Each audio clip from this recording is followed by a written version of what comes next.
Coming to you live from a hotel room in Anaheim, it's Rob Has a Podcast. And now, here's the guy who looks like Audrey in the Have Not room after every single Mets game, Rob Cesternino. Hello, everybody, and welcome to a special edition of Rob Has a Podcast. I am Rob Cesternino, and we are live here after eviction number 4 in the Big Brother house, and we're going to be talking about Audrey. It was time to go. It played itself out. Audrey is gone, and here to discuss it with me, Ian Terry is much like Audrey at the veto meeting tonight. He is not with us. He had tickets to go to an Astros game tonight, so he is going to be watching some probably better baseball than I get to watch, watching the Mets. But here with us is our resident standby Big Brother host. Here is Jordan Parhar. Jordan, how are you? I'm excellent, Rob. Taryn, Rob, just so you guys know, if you keep me, that's awesome, but if not, cool. Okay, well, we'll keep you. We'll keep you. By the way, Jordan, congratulations on your continuing education. Thank you very much. Yeah, I'm super excited. I just got accepted into broadcast school, so I'm going to be starting in September. Going to be a little bit busier coming up soon here, so I'm going to enjoy the rest of my summer. But thank you very much, Rob. I really do appreciate it. Gotten a lot of love and support. Means a lot. So thank you to everybody out there. Yeah. Also, by the way, Jordan, congratulations as the host of Big Brother Happy Hour on reality TV RHAP Ups. The Big Brother Happy Hour has been featured in New and Noteworthy in the TV film section of iTunes. So congratulations. Thank you very much. And again, to everybody who has left a rating and review on iTunes, really do appreciate that. I couldn't have got there without you guys. So thank you very much. Keep listening. I still am amazed that people actually want to listen to my show. So it's awesome. So thank you very much. And Rob, thank you for giving me the platform. Oh, come on. No sucking kneecaps here on the mothership. Save that for reality TV RHAP Ups. Okay? And also here with us on a Thursday, we got a little bit of a curveball for you guys. Usually Brent is with us here on a Thursday, but he's going to be with us on Sunday. Instead, Taryn Armstrong is here with us. Taryn, how are you? I'm doing great. I'm sorry to disappoint all the Brent fans. He'll be with us on Sunday. He'll be with us on Sunday to talk about it. So a lot of fun stuff coming up. All right. So the question of the hour is going to be: will we have exit interview with Audrey on Friday? And as of this hour, I have not heard anything. Of course, it is live right now, right after the episode at 7:20 here on the West Coast. So I haven't heard that we will not be having an interview with Audrey, but I'm going to be ready to go and podcasting at 8 a.m. when either the phone will ring or the phone will not ring. Audrey will show up at the veto meeting or Audrey will not show up at the veto meeting. I will be ready to go. If not, if I don't hear from Audrey, I am prepared to instead do an update of whatever goes on the live feeds with Alex Kidwell overnight. So either way, I will have a podcast for you guys on Friday morning. And if we don't hear from Audrey, I'll probably also vent a little bit about not hearing from Audrey. So we will see what happens on Friday morning. So a lot of stuff going on. If anybody is wondering why am I not in the studio tonight, I am in sequester right now, and that is no. In all seriousness, I am going to be going to an event for everybody. A lot of people have heard me talk about Patreon, which is a great thing, and really is something that changed my life to be able to be on Patreon and have patrons of the podcast. They are having an event here in Anaheim as part of VidCon that they're announcing their mobile app. So they asked me to come down here, so I'm down here in Anaheim for the night, and I'm going to be going back to my house in the morning. So that's what I'm doing. I'm going to have to probably log off this at the top of the hour. So Jordan and Taryn are going to continue on with me for like the last 10, 15 minutes of the show just to give you guys a heads up as to what's going on. All right, so let's get into this. Let's talk through the Audrey eviction, and then I actually think we have probably the most interesting pair of heads of household that we've had in 2 years of Battle of the Block. So we'll talk that through as well. Is that hyperbole, Taryn? Do you think that am I overstating the new HOHs? No, I was thinking exactly that. Like, this is the most unpredictable pair of people I could have seen up there, I think. Okay, good. All right, so we'll talk that through. But let's start with Audrey. And I felt like this was a confusing edit for me on the Audrey front, because I did feel like the show really handled Audrey with kid gloves tonight. And I was a little disappointed because I did not care for the way that Audrey handled herself this whole week. And I really was looking forward to this episode tonight because we saw Audrey going in the have-not room and then spending hours and hours in the diary room. And I really would have loved to know what Audrey was saying in the diary room this whole time. Was Audrey saying, I want out? Was Audrey losing her mind? And I really felt like the show protected Audrey to the point where we have no idea what she was thinking in the diary room all week. Jordan, how did that come across to you? Yeah, for me, it was really, like you said, it was weird. I didn't expect it to be edited in that way. I'm a little bit different than Zach Rance. He was on the show last night. He was saying he didn't really have too much sympathy for Audrey because he's played this game before. I do have a little bit of sympathy for Audrey as somebody who did play this game and went in as a huge fan, only to find out that I wasn't going to win, albeit I only had a few seconds for me to have that realization. It's really tough knowing that your dream is over and that you're not going to win, and you have all these aspirations. You want to, and Audrey even said before the season she wanted to be a role model for other transgendered people out there, and she wanted to represent them well, and she wanted to win this game, and she had all these aspirations, and she sort of crashed and burned. So I think she was really disappointed with how everything went down, and I think that this week she finally felt that she'd be safe with Shelley remaining in power as head of household, and then when she finally realized that she wasn't, didn't really handle it so well. So I do feel a little bit bad for her, but at the same time, I mean, it's just a veto meeting. Just go to the veto meeting. How many people have been backdoored before? Just go. People suck it up all the time. I understand it's an emotional roller coaster in there. I've lived it myself, but I was a little disappointed with that, and I wish that she would have handled it in a different manner. Yeah, I really wish we would have just gotten to see what she was thinking throughout all of this. What was it? Why was the world crashing down for her? Was it because she was going into the house and she had recently just announced to the world that she had undergone this change and she was going to be telling people about it? And was it so much pressure from that? Was it how she felt like she was being treated by people? I mean, she seemed to imply the other night on the episode that Clay was treating her in a way that it was almost like rooted in something else. I mean, was it that she got stabbed in the back and it really had nothing to do with who she was coming into this house and she couldn't deal with the betrayal? Was it that she knew she couldn't deal with being evicted? And it's just like, I was so frustrated that we heard what everybody else in the house was saying about Audrey, but we never heard from Audrey what the issue was. Yeah, Taryn, what do you think about that? Yeah, I think it's because a lot of it had to do with some like serious anxiety issues or something. She had a lot of medication that she talked about taking, and I know they really try to stay away from any kind of airing stuff about medication. So they probably just wanted to stay away from anything revolving that, so they stuck with, other people's speculation.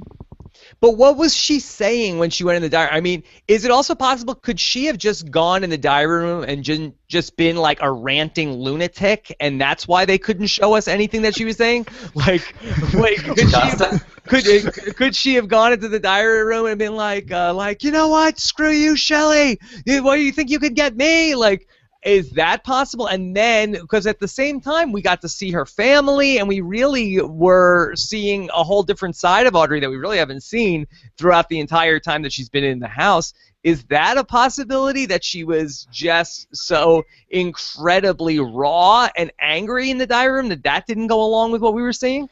Yeah, I think, Rob, my theory is that Audrey wanted to self-evict. I think a lot of people expected over this past weekend that she was going to quit the game.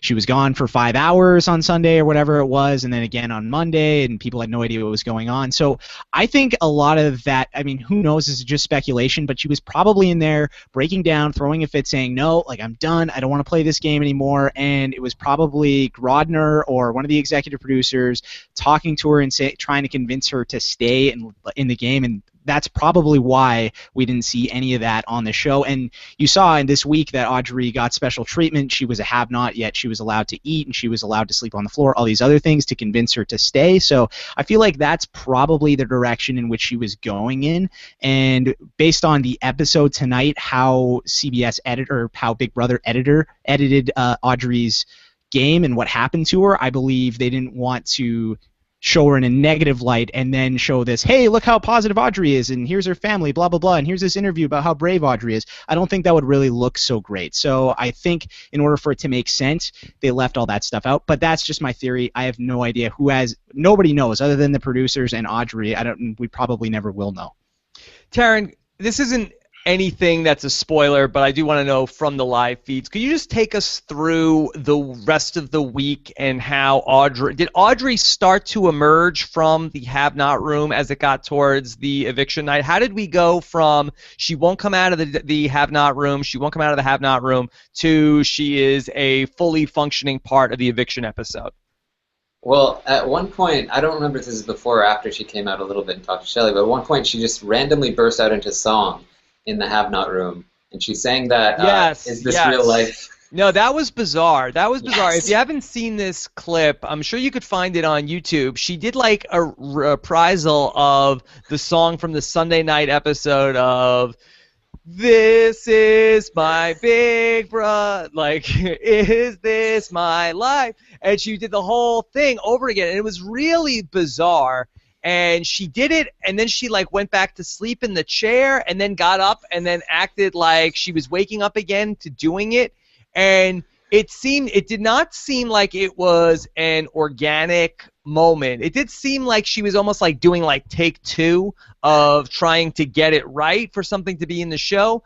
But she was talking about how Shelley backstabbed her, and I don't know. It was almost like that was something that she wanted us to see, but Taryn, could you speak to that at all? She did say shortly before the live show that she wanted to sing that song as her eviction speech, but they told her that she couldn't sing as an eviction speech. So I don't know.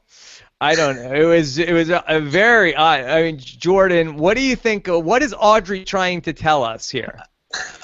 I have no idea. I'm a little bum puzzled here, Rob. I honestly have no clue what's going on with that. I mean, and also too, a rule of Big Brother. And a rule of Big Brother is you can't sing, so I don't know why the feeds weren't cut for that. I guess it's not Big Brother Canada, so I guess they didn't want to cut it like that right away. But it's also not a real song, right? Yeah, I guess, but still, it's just odd, very strange. I just did not really understand that, and I don't understand what the purpose behind that was. And also Taryn saying that she wanted to do that as her eviction speech. I don't know. You'd have to ask somebody with a lot more knowledge about mental states and stuff like that, because I honestly have no clue what was happening there. I mean, it made no sense. No, people say this a lot, where I don't even know how they passed the psych evaluation to get on the show. I'm very confused about how this ultimately happened, because she did not seem like she was mentally at a fixed, stable point along that, whatever that line is. And I don't want to speculate on anybody's mental well-being, but all of the Big Brother players that we've seen, she really seemed like she was not as in touch with reality as everybody else in the house was. And there are some wacky people in that house, Taryn. Yes. So I don't know. So how did we go from she's singing to herself and yelling about how Shelley backstabbed her in song, to ultimately sitting in a relatively calm manner in one of the eviction chairs? Well, she did have a conversation with Shelley the other day. It didn't really end well. I think you talked about it yesterday, but she claimed that she was told or hinted at in the diary room that the edit was going to portray this as like a huge betrayal on Shelley's part, and Shelley got really upset because of it. Big Brother came on and told her she wasn't allowed to use production as a strategy. And in that conversation, she found out that James had definitely leaked everything she told him about the Sleeper Cell Alliance, and she had a quick conversation with James that was like, why did you do that? Why did you tell them? I was trying to help you. And James was like, I don't know what you're talking about. And then Meg quickly came and pulled James out, like, what are you doing? He's like, I almost got dragged in again. Yeah. Boy, and James, though, and he looked like a good guy of trying to bring eggs to Audrey, I don't know. I really feel like the Audrey James showmance. That's the one thing I feel like that was like a few more weeks. I feel like maybe that might have started to become a little bit more interesting. All right. So Audrey is gone. What do we think the house post Audrey is going to look like? Jordan, it seems like every season there's somebody who's like the major agitator through the first 3 or 4 weeks of the season, and they always are playing the hardest, and they always come in like a lion and go out like a lamb. Whether it's Audrey, whether it's Devin, whether it's Jeremy, whether it's a Ginger Ninja 604 Propa, whether it's an Andrew. The people that are playing the hardest, they go out and with their tail between their legs. And so what does the house look like in a post-Audrey world? Well, I'm actually a little concerned because the last few days of the feeds when Audrey was asleep and off the grid were very boring, really. I mean, the conversations were very mundane. Nothing really was going on because Audrey always was at the center of conversation when she was still in the game. Now she's gone, so we could end up in a situation where things aren't as entertaining. However, I am excited about these 2 new HOHs. I think that Vanessa and Jackie are on 2 opposite sides of the house. I mean, Jackie even nominated Vanessa to go up in the competition tonight, so I'm sure Vanessa's not too happy about that. So hopefully that will keep things interesting for a while. There's still Austin in the house. A lot of people want to go after him. He's a big target. So there are some storylines here, and there's still the BB takeover, which we didn't hear anything about tonight. So maybe they'll pull something out of their butt with that coming up in the next few weeks. I have no idea, but I'm a little bit concerned, but I'm cautiously optimistic here. Okay, before we get to nominations and this week's Battle of the Block, Taryn, do you have any thoughts on what the post-Audrey house is going to look like, and did you get a glimpse of that from the feeds this week? Yeah, particularly last night. Austin has always been a target for the other side of the house, the other side being not people in the Sixth Sense. And last night he tried to make a connection with Jason, and Austin being Austin, he completely failed at it, and basically just revealed a ton of information to Jason, including Julia's name, absolute confirmation that there are twins and that Austin knew about them, and also that he's totally fine with Julia leaving as long as he gets to keep Liz and go to the jury house with Liz. So Jason immediately turned around and told Meg and told Shelly and told Vanessa, and then Shelly and Vanessa ran upstairs and said, what is Austin doing? Why is he so dumb? I think we might need to cut him. So the whole house at this point is largely against Austin and the twins. So that was definitely where this week was headed. These HOHs, though, might throw a wrench in that a little bit, so you never know.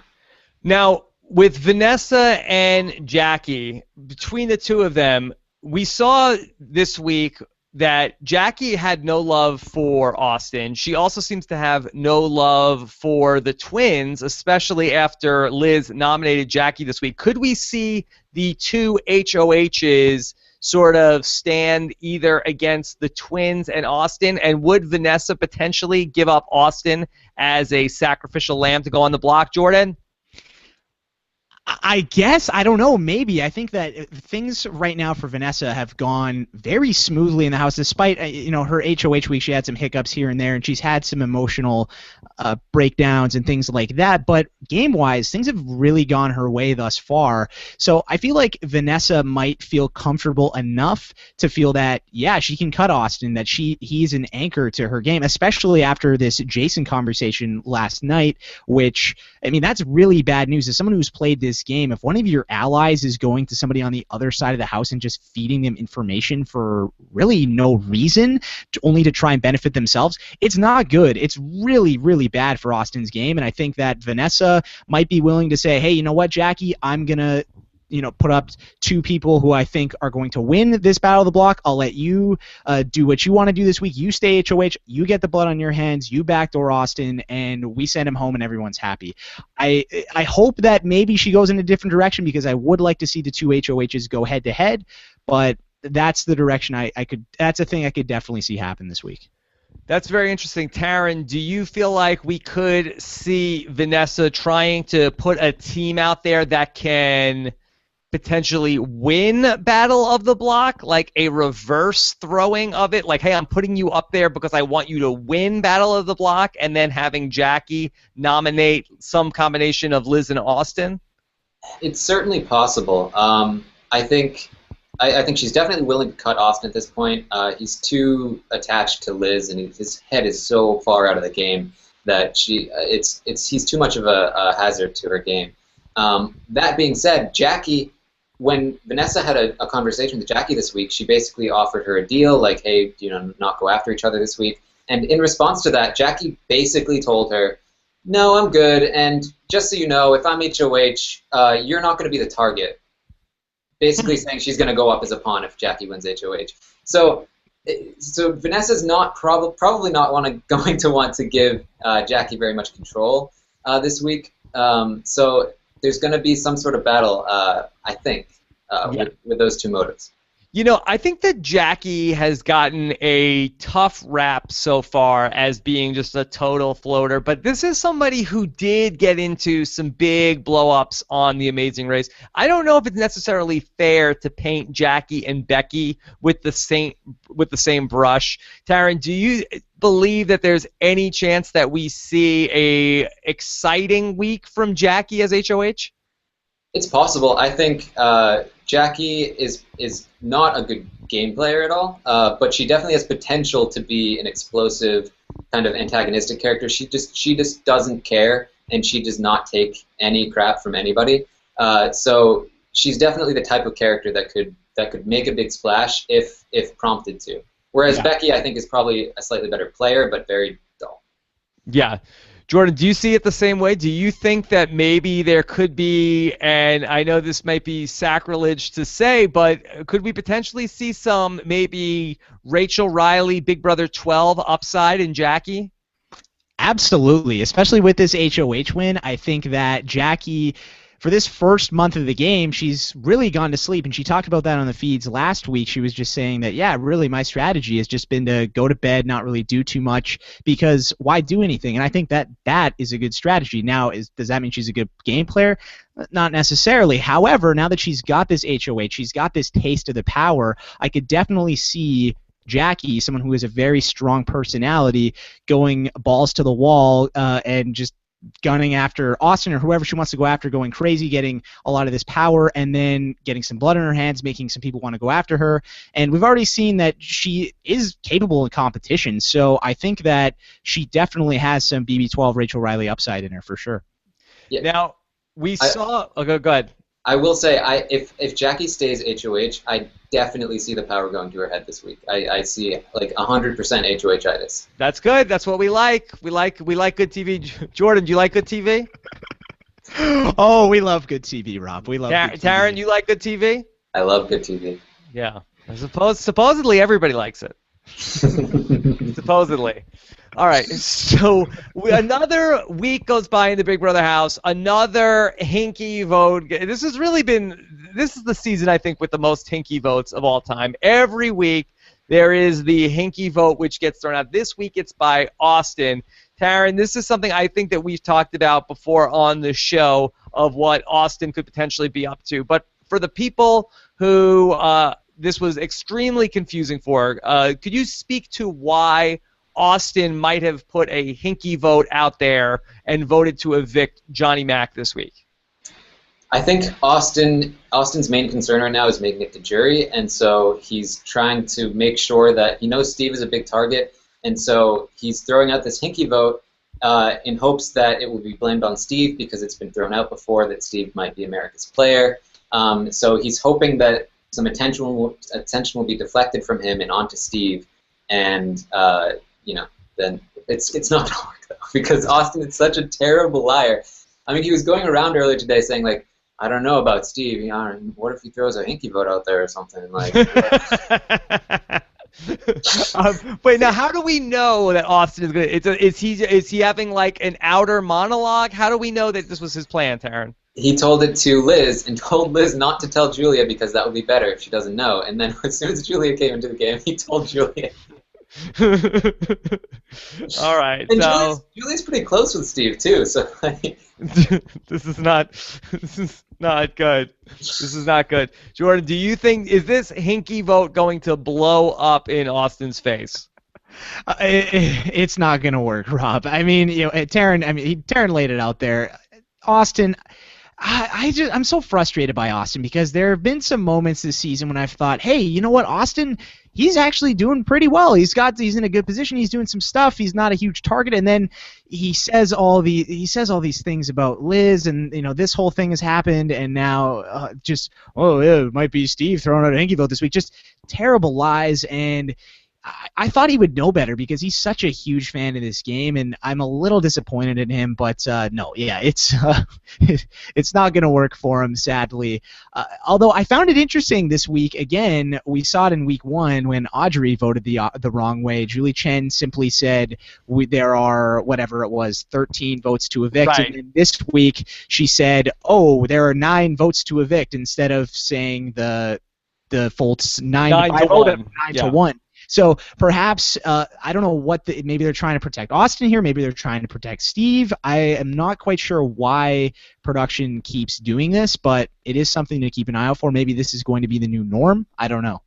I hypothesized back in the first week when it was 13 or 12 votes to evict instead of 12 to 1 when Jace went home. They said, oh, it seems like they're trying to protect Audrey. Here, I don't really know what the motive would be. Taryn, do you have any thoughts as to why Julie might say that, or is this just something that Julie says sometimes?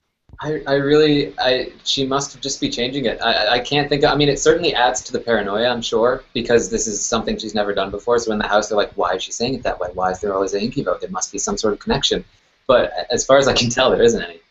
Unless they say, oh, is she trying to protect America's player? Because exactly. To us on the outside, it makes no sense. But if you're on the inside and you're trying to look for a connection, are you saying, like, oh, is she saying it that way because she's trying to hide the America's player vote? But ultimately, we'll see if that ultimately changes anything. So this week we had Brittany Haynes show up on the show, and they do that from time to time, whether it's Rachel Riley or Dan Giesling, and they'll bring somebody in to talk. I felt like sort of a weird spot to bring Brittany in, considering that I don't think maybe has she been back on the show since Big Brother 14? Didn't they have her come on and say something about her having a baby? Maybe. Oh, they did a veto. They did a veto, I think. Oh, yeah. She was like Gronk, I think, and she wasn't even at the house. But no mention whatsoever of the takeover.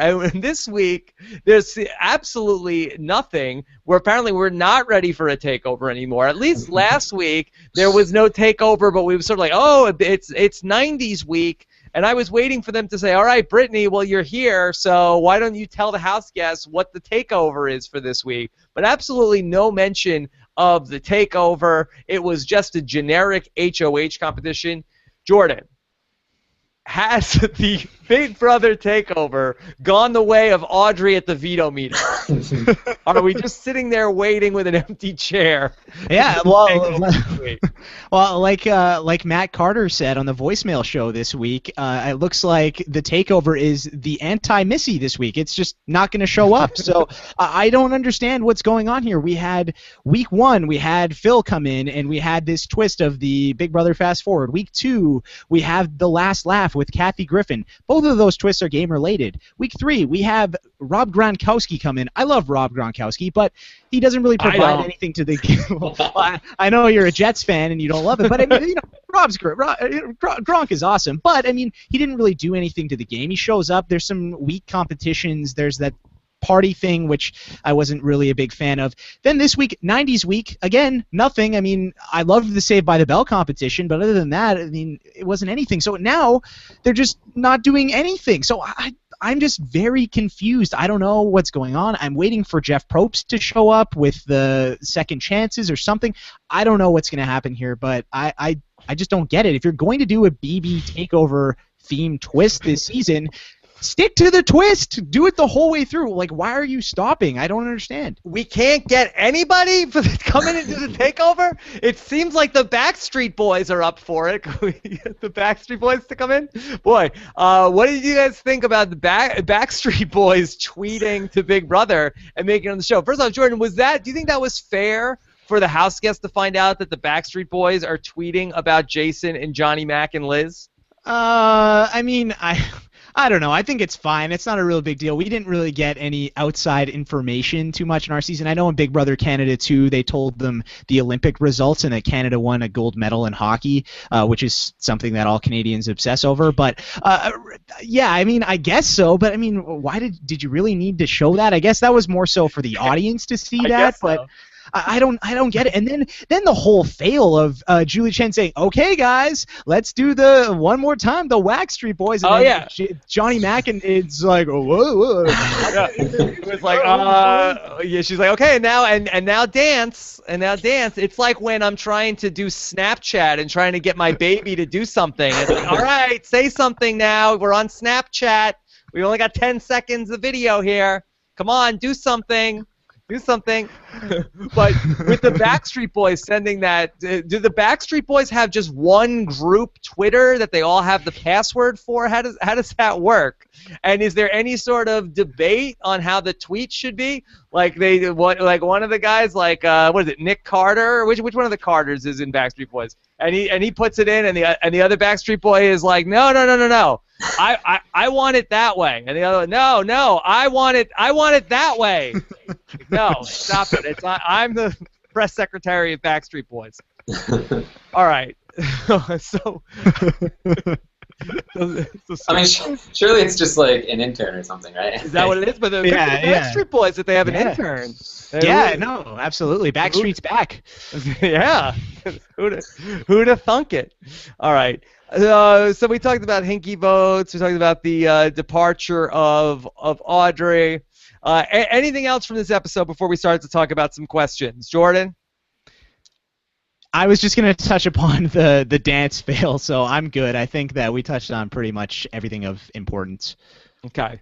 All right. So, Jordan, I know you're a fan of the cutting goodbye messages. Did you feel like the house took it too easy on Audrey? You know what? I think that they were fair to Audrey. I guess they could have been a little harsher, but at the same time, I think it would have, based on, again, the edit of this episode, they're making Audrey look like she's this poor lost puppy that's getting sent to the pound, and it's so devastating with what's happening. So I don't think that it would have really fit into the episode if Austin came in with his Judas hat and just ripped Audrey to shreds. I think you feel like we got robbed a little bit of, like, I mean, this was one of the most out there, on a limb, Big Brother players of all time, and they were going out of the house. Like, I really feel like the storyline that we got tonight was so different than what we saw. And while I'm very, very, happy for Audrey if this was something that inspired people, like more power to them. But it just was so not a part of her story outside of the first night, and it was almost like just sort of shoehorned in there. Where the first night she came into the house, and it was this big announcement, and everybody was happy for her, and she had so much goodwill, and within days squandered all of it to the point where she really could have just come into the house and coasted for 7 weeks easy. Nobody would have thought about ever putting her up on the blog, and she just became the most despised person in the house. So it's amazing how she spent all that goodwill, and it was just so not a part of her story the whole way through. And then it was just immediately, it was like the whole last 4 weeks of the show didn't happen. And then it was just back to the only thing about Audrey was this story about her being a transgender person, and really very little comeuppance on her about the game, Jordan. Yeah, I agree with you, but I think that a lot of the house guests in there probably had it in the back of their minds that, hey, if I mean, it's one thing, I know Shelly had it in her mind this week, especially when she went to Audrey, or sorry, when Audrey went to Shelly and said, oh, well, production said that you betrayed me and all this stuff, and production said, Audrey, please do not use production as a strategy.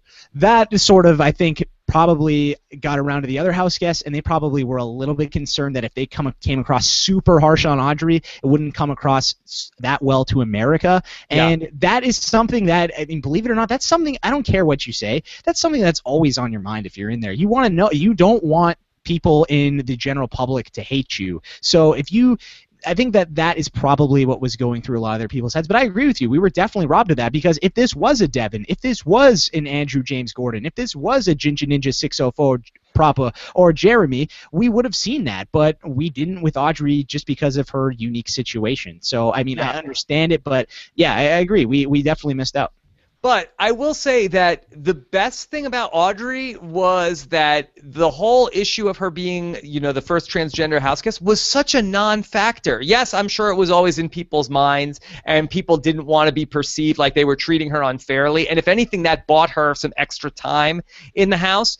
But it was just such a non-issue in terms of the game, and I really do think that everybody there should be applauded. And even outside of the house, like I don't think that to my eye, I did not see people saying really very much about Audrey at all. And I guess that speaks to how distracting her game was. But I mean, really, it was very impressive that it was such a non-story in the house, outside of the house, and I really feel like that is the way it should be. Of, okay, that's what it is. Okay, big deal. Like, and let's not treat her any different. And she did not constantly talk about it in the house or anything like that. It was really a non-factor. So I do think that overall, I do think that this was a positive story for everybody involved. Yeah, I think they were just really attached to the story of the transgender person being on the show. And they had that package ready. Like, they had like a whole half season's worth of content about Audrey, and they were like, oh man, we got to pack it all into one episode before she leaves. And it really felt like that. It felt like they were just cramming all this stuff right before she left, because they wanted to at least say something about it. But I agree. I think they could have easily let that go and just let her gameplay stand, because that's entertaining enough, you know? Yeah. All right, Scott, let's get into taking some of the questions. I got about 5 minutes before I've got to run, and then Jordan and Taryn will run through the rest of the questions. So why don't we start off here, and let me grab this question. This is from Shane, who wants to know, do you think that Clay would play better without Shelly? What about Shelly without Clay? Was it Audrey that said, or no, Brittany, I'm sorry, said that she thought either Clay or Shelly was going to get picked off.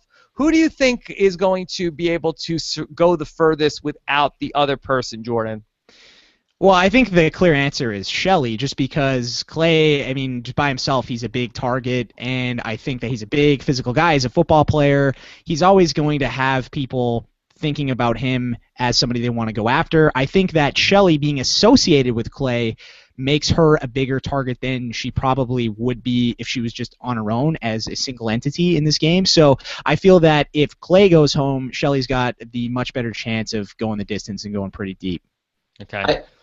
I do want to say there has been some talk that like Clay runs Shelly's game, or like Clay's that is not not the case at all. Shelly is I think they're pretty equal partners, but if anything, Shelly is the more dominant person in that relationship. And I think she's easily the better player. She thinks more strategically. She's not the best player in the world, but the two of them together, I think, are very powerful. Alone, they wouldn't be as much. Okay. Let's take another question. This is from Jeff, who says, do you think that we're going to see an America BB takeover in the coming weeks, where America gets to be HOH and nominate two of the house guests for eviction, similar to what we saw in BB Canada 2? Jordan, will BB takeover rip off Canada's HOH? I would like to see that. Do I think it's going to happen? What's wrong with you?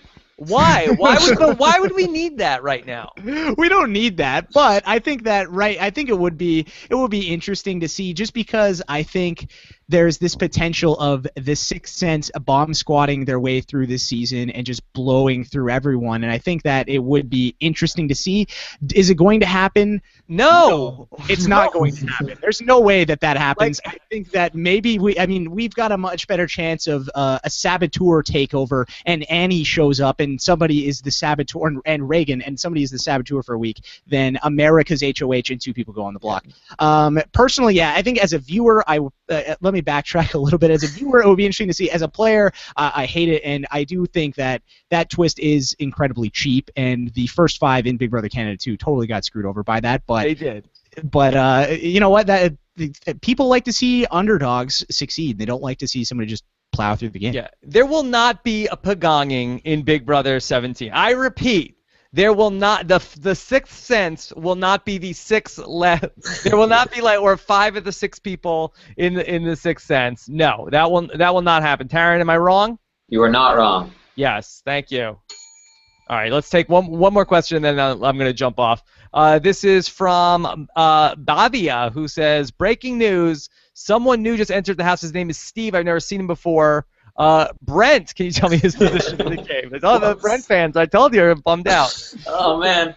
We get so much email. All right, Taryn, Phil, what about Steve, who's been really slipped into the background in terms of the TV show? Yeah, I mean, he's kind of one of those people, kind of like Becky, but a little more active. He's with Vanessa, and Vanessa's not doing much to keep him safe, but he is with Vanessa. He tries, and people tell him to leave because they don't like him scampering around. So he sits alone in rooms and is really intrigued by why the cameras cut to him when he's doing nothing. And then people see him sitting alone in rooms and they're like, "What are you doing? Why are you so creepy?" He's like, I'm just sitting in a room alone. What does he want from me?" Yeah, poor Steve. Poor Steve. All right. So I am going to make my way out. You guys are in good hands with Jordan and Taryn. Of course, Jordan will be back tomorrow with Big Brother Happy Hour, which you have a fantastic guest from Big Brother Canada. It's a guest that I like very much, Jordan. Yes, the great Ika Wong from Big Brother Canada 2 will be joining me live tomorrow at 7 p.m. Eastern, 4 p.m. Pacific. You can check that out on RHAPhasawebsite.com. It's going to be a really fun time. I love Ika. She always brings it. It's going to be a blast. I love talking to her. She's great.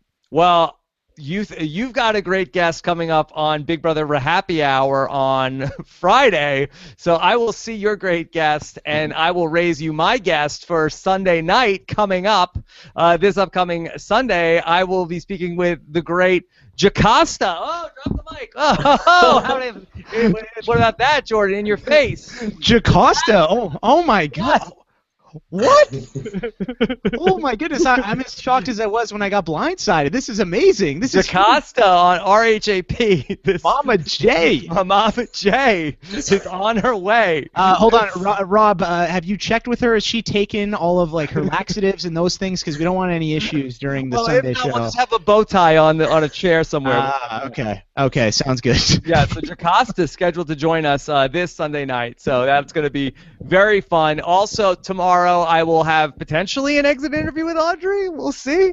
If not, I'll bring you some. We will have an update on the live feeds then on Friday morning. And also, Josh Wigler and I are bringing out. We were closing out Volume 2 of the Evolution Strategy, our Heroes versus Villains 17-hour retrospective, 5-year anniversary edition of Heroes versus Villains. That is dropped today, because I had to leave the house early today, so I had to get it out. So that is up at evolutionstrategy.com. And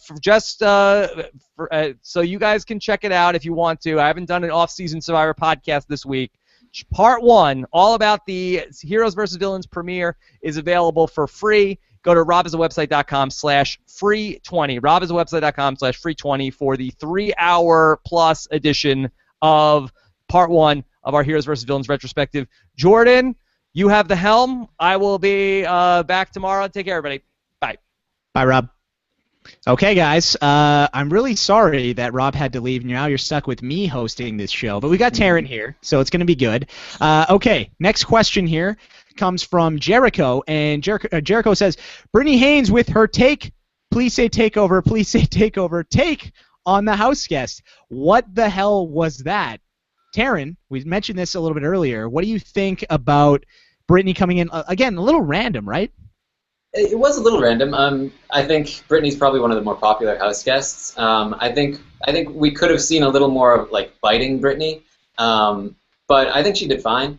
And I'm fine with not having takeover. Like, I mean, I'm all for ragging on Big Brother, but I thought none of us really liked the takeover idea in the first place, and I feel like they probably learned their lesson that those first couple of weeks they wasted so much time on the takeover that. They were like, this is a great cast, this is a great season, maybe we don't need this, maybe we can put this on the back burner for now, and maybe bring it back if it gets boring.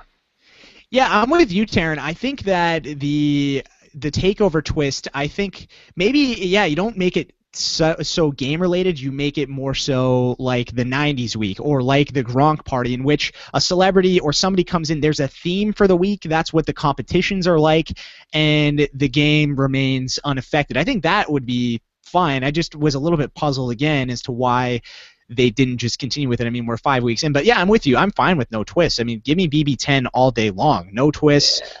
Let them play. Let the players play. That's what I think we want to see. You got a good cast. Robin Cast does a great job.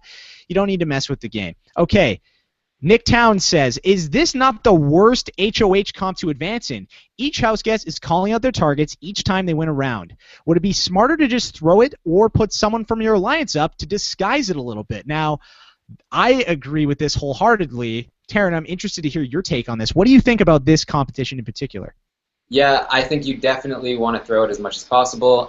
Vanessa was in a tricky situation because she knew that Jackie was going to put her up because, like I said, Jackie basically told her she was going to put her up last week. I don't agree with Vanessa's pick. She chose Jackie to go against James, and she knew James was trying to throw it. So she basically guaranteed that Jackie was going to, at least a 2 out of 3 shot that Jackie was going to get HOH, and then she had to beat Jason. And I was reading that Jason was upset with Vanessa for choosing to go against him because he helped her study for the competition. So... Well, yeah, because was Jason not saying on the live feeds earlier, was it yesterday, saying, hey, guys, I think it's going to be a music comp in which we have to listen and we'll probably pick one of the things. So Jason hit the nail on the head once again. Excellent job by him. But, yeah, I agree with you. This is a competition. James played it perfectly. That is what you're supposed to do. Kevin Martin on Big Brother Canada 3 won this thing by accident. Poor Kevin. Poor guy. He won it by mistake. That's what you wanted. You do not want to win this thing because, yeah, you're really showing your cards. It is the much better play to throw it unless you know you absolutely have to win. You're in a position in which you're going to go home otherwise. I think that's the move every single time, and I agree with you. Bad move on Vanessa's part. She won the HOH. If she stays HOH, then maybe that'll help her out a little bit with the whole Jason thing, but I don't really know. And Vanessa's winning a lot of comps, Taryn? Yeah, and I think she was saying, like, she doesn't even know what she's going to do. The only reason she went for it was because she knew Jackie was going to be HOH. So, and also this is the second mental comp in a row that she's won, and she did really well at. So it's really, like, especially down the line once people are really scared of people who are good at mental comps toward the end of the game. That's definitely going to leave a mark on her going forward. Yeah, not really ideal for her long-term game, but we'll see what happens. Christopher Frick says, why do you think that the twin twist wasn't revealed to Audrey? Taryn, what's your take on this? I think it's old news at this point. They showed the segment where they pretty much figured it out, so it's kind of like, let's just forget about the fact that it's supposed to be a secret, let's forget about the fact that it totally blew up in our faces. Move on. Yeah, I agree with you 100%. I think it's like Zach Rant said last night, or I don't know if Zach said it or Austin or Alex Kidwell said that. It really is old news. Everybody knows. Audrey knows. She even last night she said on the feeds, "Get ready for a takeover," and pretended to be Liz's twin sister. So I mean, Audrey knows what's going on. I think the reason why you would do that is to get the shocked reaction thing, and you weren't going to get that out of Audrey in this moment. They definitely did not want another Devon moment where Devon's like, yeah, I know. I said that to everyone in the house. That's Thickums. Bobby S. says, is there any benefit to being that blatant about throwing a comp? I don't understand why James would do that. Okay, well, now here to play devil's advocate, we were just talking about this. So what do you think? Do you think James, do you think he did a bad job in the fact that he was so blatant in how he was throwing it, Taryn? Or do you think he should have been a little more subtle in that sense? I'm always a fan of being more subtle. This competition in particular, mostly on the Canada version actually, has had a torrent history of people doing very poorly at throwing the competition and being very obvious or failing at throwing the competition. It's such an easy one to throw too, because all you need to do is just hit the wrong button and go, oh no, I messed it up. But every year somebody doesn't do it right. That's what I don't get. When I faced this competition, I watched the video to learn the clues so that I knew what the right answer was, so I could answer wrong. So just pick the wrong answer, James. Especially because what he was doing was he was just going bam and hitting it right away. Although, you know, again, I would prefer what he did, just blatantly throwing it, rather than, hey, let me show you my cards. This is who I want to go after, because that's not really great for you either. So, okay, Jimmy Whitcomb says, will Johnny Mac be nominated for the 5th time in a row this week? All right, Taryn, you probably have a better sense on this than I do. What do you think? You know, I would probably tell you yes, but these two HOHs, man, that was probably really bad luck for Johnny. I think there's still going to be a lot of people who are against it, but Vanessa has no idea what to do. I could easily see her going back to the well and saying, "Hey, Johnny, I know I know we made a deal a couple of weeks ago, and I said I wouldn't do this, but I have nobody else to put up." This isn't good, Taryn. This isn't good. Nobody wants to see this. Although I think if Johnny Mac gets nominated again, just the legend of Johnny Mac, the rock star dentist, is going to grow more and more and more. And you know what? He probably isn't going to be the target this week anyway. So as much as I don't want to see him get nominated, I actually wouldn't mind seeing it, because it's been epic so far. He keeps going up. He keeps coming down. It's awesome. So, I mean, really, this was the first week in which he was a post-veto nominee. So, yeah, we'll see what happens, but hopefully for his sake, he does not go up. Marksturbation 01 says, can we give Clay a penalty vote for all the shout-outs? Do you not like these shout-outs to, you know, your mom, your sister, your dad, your uncle, your cousin, all of Jacosta's 6 children? Do you like that, Taryn? Every time. And, you know, like, usually I'm prepared for it. This time I forgot about it. And he did it, and I was like, oh, Clay, stop it. I'll be honest with you. I actually paused the show tonight because I was eating dinner, because I knew I was going to come onto this podcast. So I paused it. I went and grabbed some dinner, and I was behind, and I saw Clay was going to vote. I just hit the skip button on my DVR because I knew what he was going to do. I was like, I'm so done with these shout-outs. They blatantly tell you no shout-outs. There's live feeds for that. Do what I did. Just go in the feeds and shout out to your mom that way. Don't do it on the live show when you're voting. Nobody really wants to see that. Nathan Kowalski says, do you think Jackie is going to nominate players for her own game, or is the Sixth Sense Alliance going to use her? Hopefully her own game. I'm tired of seeing Vanessa. I think Jackie does not care what other people have to say, and I think she's going to do what she wants. She's somebody who doesn't want to participate in doing what other people want. She has a pretty high opinion of herself and her intellect in the game. So I think she's going to go after who she wants to go after, and I can definitely see Steve going up, Austin or the twins, and maybe Becky on Vanessa's side. I think those are I was just reading Steve. They're convinced Steve is America's player at the moment because of the vote. So I can definitely see Steve going up. So Austin, Judas, the plan might have worked here. That's insane, dude. For now, at least. For now. Okay, so we'll see what happens. There's a lot of time. We've got a week, but not too good for my boy Steve Moses. Now, I have a question for you, Taryn. I think that Jackie winning this HOH probably isn't the best thing for her game, because she probably would not have been the target this week. Do you agree with me in that, or do you think that this is an HOH that she had to win? Well, she could have been Vanessa's target. She could have been Austin's target. But Vanessa probably wouldn't have tried to win it if Jackie didn't win it. So, but you know, Jackie might not have known that. But I mean, Jackie wouldn't have been Vanessa's target if she didn't tell Vanessa she was going to put her on the block in the first place. So, I mean, it's kind of hard to tell Jackie what to do in the game when she's just so far off the rails. Okay, please, a rule of thumb for any future Big Brother players out there: do not tell somebody who you're going to nominate them if you're not head of household. And if someone comes to you with a deal, always say yes. You never say no, especially why not? It's not that all you got to do is say yes. You don't have to do anything. If you want to go back on it later, you can go back on it later. Or if it's not true, you can just lie. I mean, that's what Big Brother's all about. So Jackie, what are you doing? That's not the best move for you. But hey, maybe she knows something I don't. She does have a mass intellect that is probably greater than my own. Petite Shoe Pumpkin says, in a podcast this week, the idea of not having a live show was brought up. If the logistics worked, what do you think about CBS taping the show an hour before, but keeping the feeds off so the spontaneity and tension would still be there, but flubs like, and I can't see the rest of this thing, but I'm assuming talking about the whole situation, yes, the sound going out. We're talking about the whole gaffe with Julie saying, "Come on, guys, dance," and the Wax Street Boys not knowing what to do. So, Taryn, what do you think about this? Do you think that that's something that CBS should consider, or do you think that no? Do you think they're fine doing it the way it is? It's better with, because I personally kind of like seeing the flubs in there. Yeah, and Big Brother Canada does this where they tape it before and then they air it, and not a huge fan. Spoilers always get out.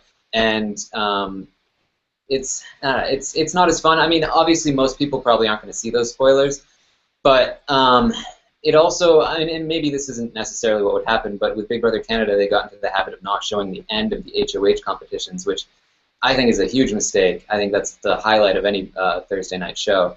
So I think if you're gonna cancel the live show, I think go the whole measure and just remove.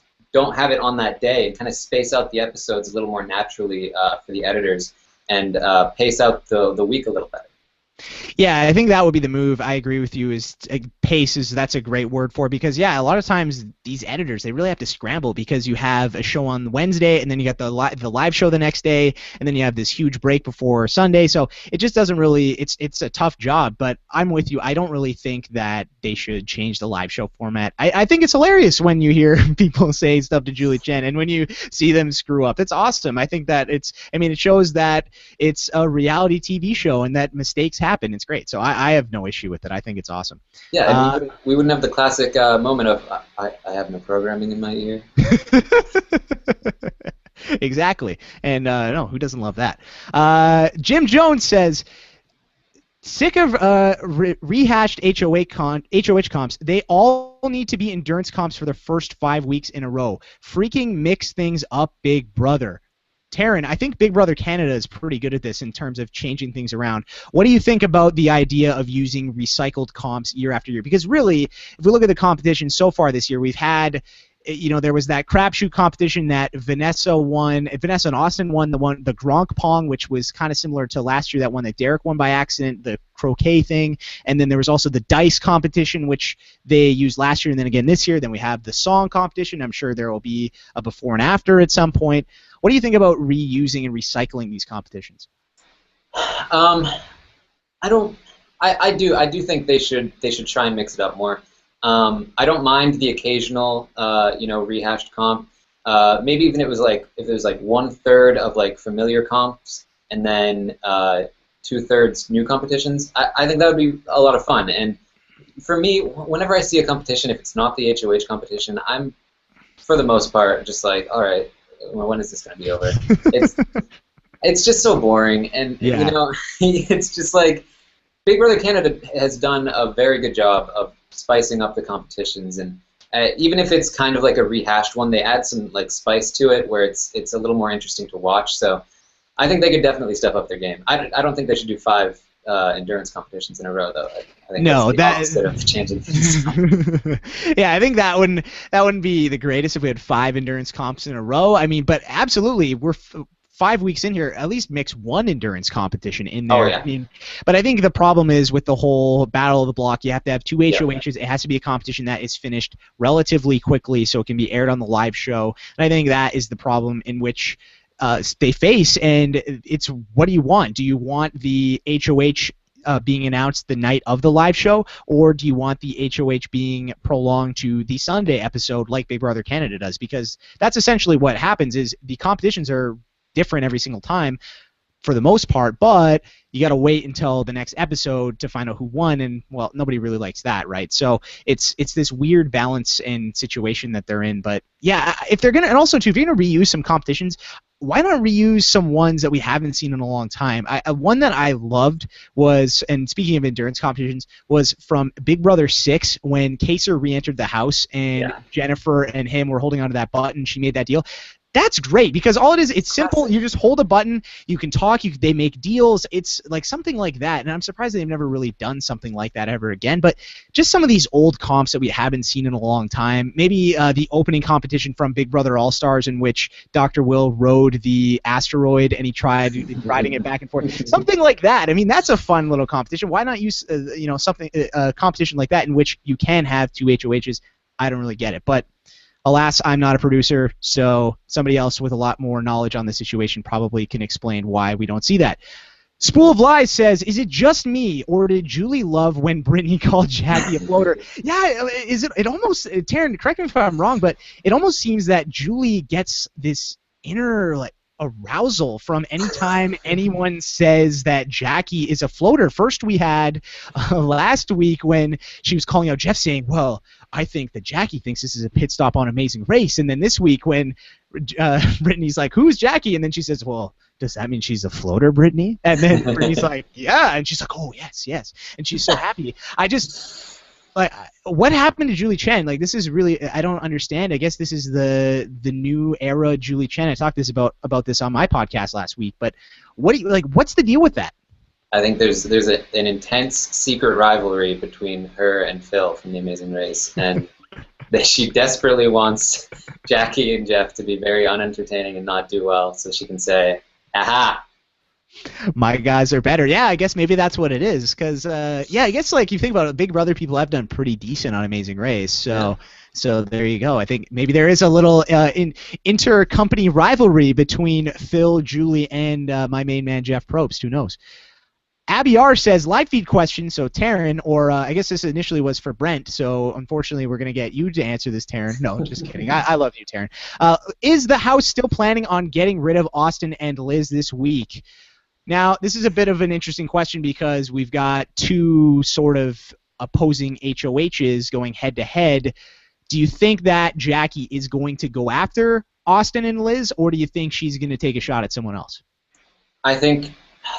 I mean, the Steve being America's player thing might work out in Austin's favor. You never know. But I think chances are if Jackie stays HOH, she will go for Austin or Liz, maybe Vanessa, if Vanessa doesn't play this week right. I have no idea. Vanessa doesn't have any idea what she's going to do right now. She's apparently sitting alone in a room saying, I don't know what I'm going to do. So. Well, it's still early. She's got some time. But, yeah, I guess we're going to have to wait and see. Who knows what happens. But it's going to be an interesting week, I think, for sure. Sheena123 says, do you think the Twins will make it past this next eviction? Taryn? I think they're going to want to go after Austin before the Twins. So if Austin wins veto, although, honestly, I can see Austin using them. He's such yeah, could that actually happen? Could we see a scenario in which Austin and Liz are on the block, Austin wins the veto, and he uses it on Liz? He's talked about, like, oh, if we're on opposite side of the battle of block, I will absolutely throw it for you. Like, I will do anything to protect you in this game. It's possible. What? Like, if the emptiness in him, in my heart, is it really worth tanking your game over Austin? You're a huge fan of this show. You got a shot at 500K. I mean, Liz is still going to be there after the show's over. Why do that? I really hope that doesn't happen. But if it does, it could be for some epic TV. We love great TV. And I may not be remembered as the stupidest player of Big Brother in 2015. So you are not the stupidest player. Well, as it currently stands, Taryn, I am. So, but if Austin does this, people might be forgetting about your old pal Jordan Parhar. So I'm actually going to kind of hope that this happens. Okay. Hey, Jorge Alvarado asks, BB shut down Audrey when she tried to use production as a strategy with Shelly. What does that mean? Why isn't it allowed? Taryn, I think you probably know the answer to this one. I'll let you field it. Well, basically, you can't go around saying, oh, production told me that Jason is lying to us. He's really a backstabber. Yeah, I think it happened in Big Brother Canada where Sabrina said that. What was it? I forget the exact. You probably know better than I do. Yes, I do. Yeah. So Big Brother Canada 2. So Ika Wong, who is going to be my guest on my show tomorrow, was walking down the stairs, and Sabrina Abate, the runner-up of season 2, was walking past her, and Ika brisked her. She barely touched her. I have my phone here. It was literally like that. It was nothing. She was just walking past her, and then she went around the whole house telling a story about how Ika shoved her and said that nobody loves her and these awful things. It was terrible. And then production actually intervened and said, "Hey, Sabrina, you can't say that she shoved you and committed, a violent act towards you." So yeah, you can't use production as strategy. And one of the rules of the game is you're not allowed to talk about production, period. So that is, I think, where that comes from, Jorge. I believe that they just don't want you talking about production. And yeah, that's pretty cheap to say, oh, well, production said this to me in the diary room, just to try and use that for game. No, I really did not like that, and that was really uncalled for on Audrey's part, and I wasn't a fan of it. And I'm glad that Big Brother actually stepped in and said something, because that's just stupid. Don't do that. Yeah, and not only is it cheap, but it's completely unairable. They can't show that on the show. Oh, production let something slip, or They can't show somebody using production as a strategy on the show. So exactly, and yeah. Could you imagine if that swayed Shelley's mind, and then all of a sudden the house keeps Audrey, and then they somehow have to edit it in that, oh well, we decided to save Audrey this week because production said that America would hate us if we didn't. No, they can't put that in the show. So exactly. Yeah, for sure.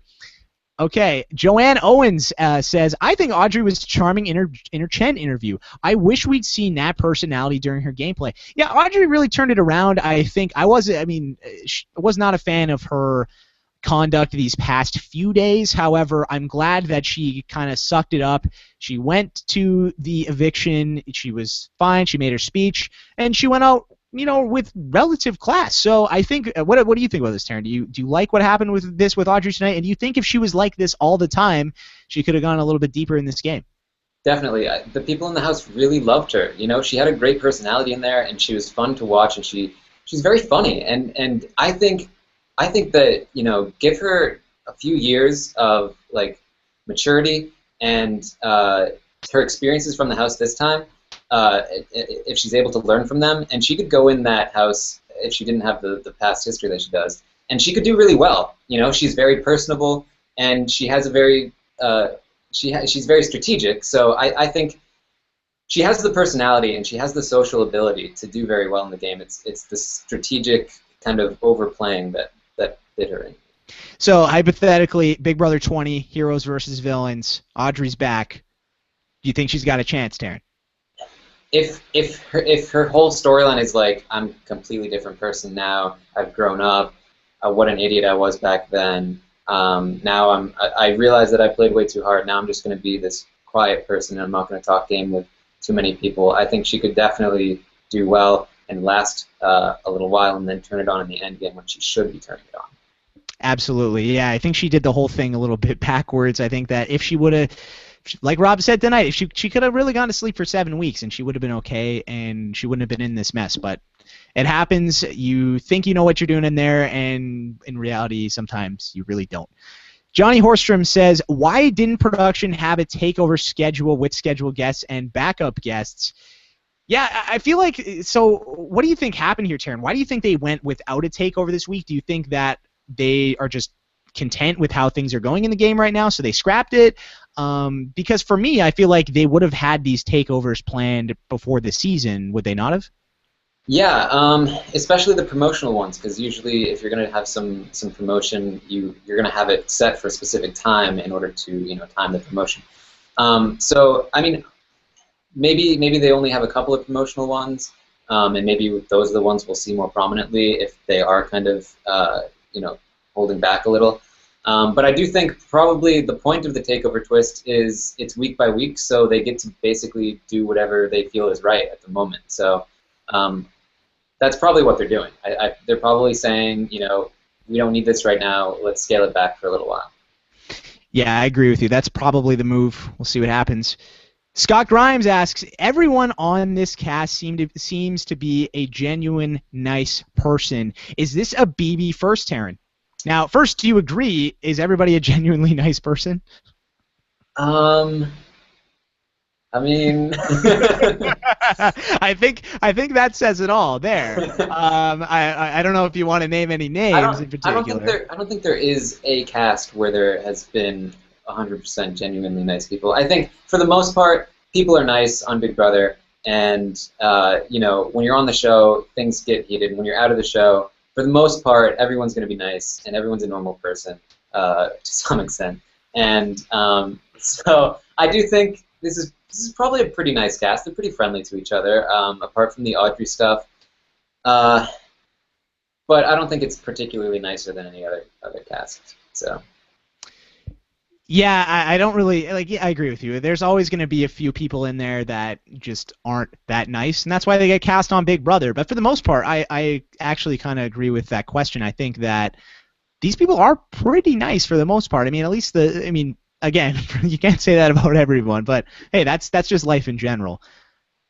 Tao asks or says, I think they've officially ran out of D-list celebrities to be on the show. Why aren't they bringing past house guests on the show? Well, we saw Brittany tonight. It wasn't a BB takeover.